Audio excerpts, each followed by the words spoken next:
Японияда докторлугун жактап жаткан Айпери кантип Кыргызстанга 200 миллион сом бөлдүрө алды.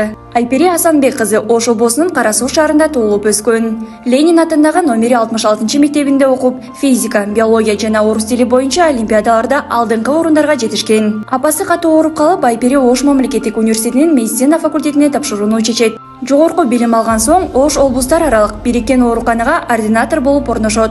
Айпери ошондой эле гемодиализ борборунда жана Ошмунун медицина факультетинде да иштеген. Билимге умтулган кыз пандемия учурунда Япониялык JICA программасы аркылуу Токиодогу медицина жана стоматология университеттерине магистратурага тапшырат. Ал бул окуу жайга кабыл алынган алгачкы кыргызстандык студент болгон. Айпери англис тилинде билим алып, япон тилинде үйрөнүүгө жетишкен. Учурда ал Японияда докторантурада билимин улантып, абанын булганышы жана климаттын ден соолукка тийгизген таасирлери боюнча изилдөө жүргүзүүдө. Айпери Ош мамлекеттик университети менен Токио илим изилдөө институттары аралык чоң